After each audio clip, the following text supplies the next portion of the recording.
তুমি মোৰ মন আকাশত জ্বলি থকা ৰূপালী জোনাক, ৰূপালী জোনাক। ঐ বাটলু, এই মাঝৰাতি তই এই আকাশৰ তলত বহি কি গান গাই আছে ভাই? জমেছে দে ভাই, জমেছে কিন্তু। তোৰ মনত সেইটো ৰূপালী জোনাক কোন সোমালে ভাই? কি কবি ভেকো, মই ঘুমাই আছিলো জানানে। নীলদাৰ গান এটা মোক বাৰে বাৰে মনটোত আহি আছে, সেইকাৰণে আৰু মানুহ নোহোৱা জেগাত আহি কিনে গানটো অলপ ৰিহাৰ্চলে কৰি আছো ভাই। তই আকৌ এই ৰাতি ক'ত যায় ভেকো? হাগা লাগছে বাটলো মোৰ, সেইকাৰণে মই হাগা জাগা বিচাৰিছো এফালে। লেট্ৰিন নাই নেকি তহঁতৰ ঘৰত? লেট্ৰিন আছিল আকৌ লেট্ৰিন থকা হাতেও তই বাহিৰত থাকবে কিয় আছে? আমাৰ ঘৰত নহয়, কুকুৰ এটা আছে। সেই কুকুৰটো গোটেই কাউ কাউকে থাকে, সেইকাৰণে মই ইয়াতে হাগবে আহি কিনে গুখিনি তাক খাবা দিম, সেইকাৰণে মই ইয়াতে হাগবে আছো।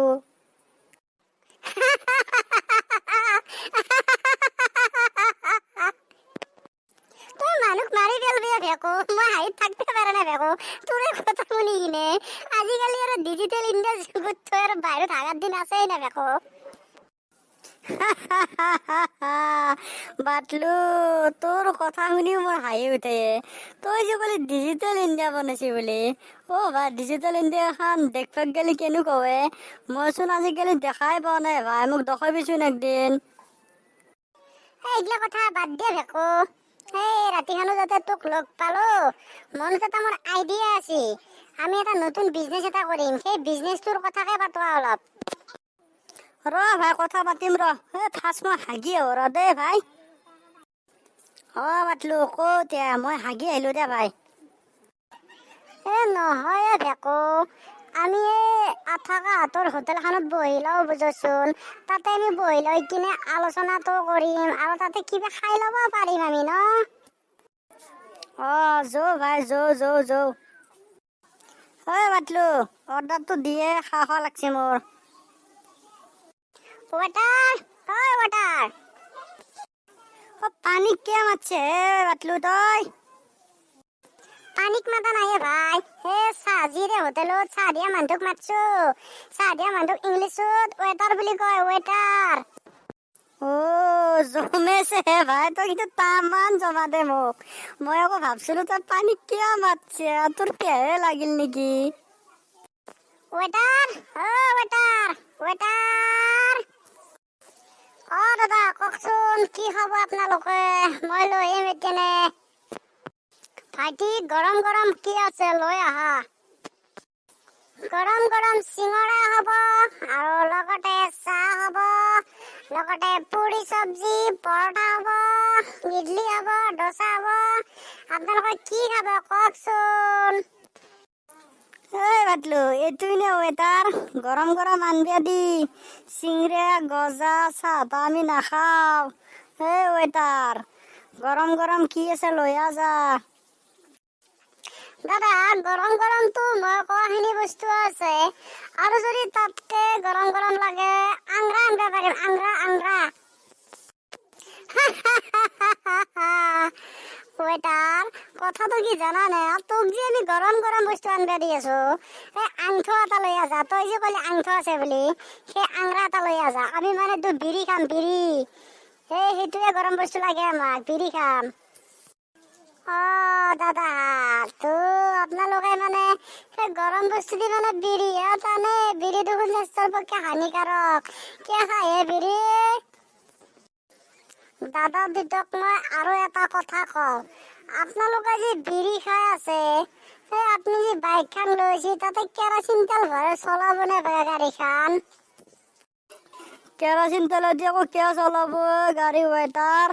আমাৰ বাটলি আকৌ কেৰাচিন দি গাড়ী নচলাৱে নহয়, পেট্ৰল দিয়া চলাব, পেট্ৰল। হয় নেকি? কেৰাচিন দি কিয় নচলাই তেতিয়াহ'লে গাড়ীখন? কেৰাচিন দি চলালে মোৰ গাড়ীৰ ইঞ্জিনটো বেয়া হ'ব, সেইটো কাৰণে মই নচলাও গাড়ীখন। হয় নেকি? জমাহে ভাই দুগু কিন্তু একদম কাঠুক কুঠৰে বসছি দে কথাটো বাৰু মই গম পালো। কেৰাচিন তেল দি ভৰালি গাড়ীখন বেয়া হ'ব ন।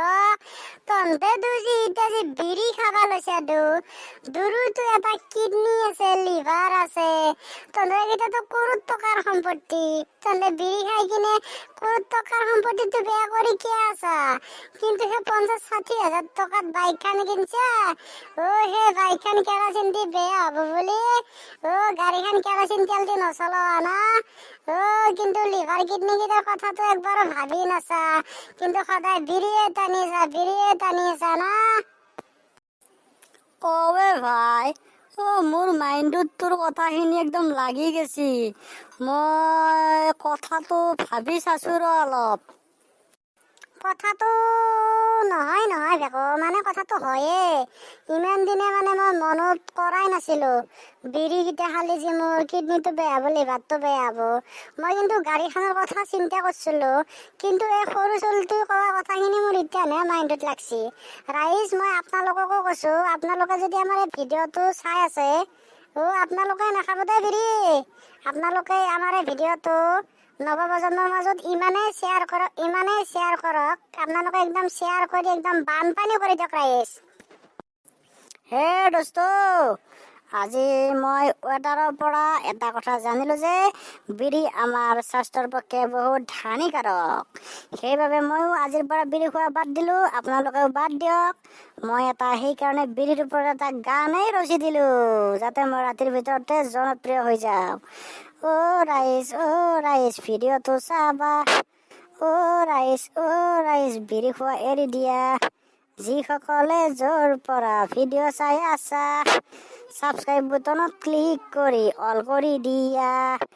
আমি ভিডিঅ' আপলোড দিলে সকলোতকৈ আগতে আপোনালোকে পাব। জয় অসম ৰাইজ।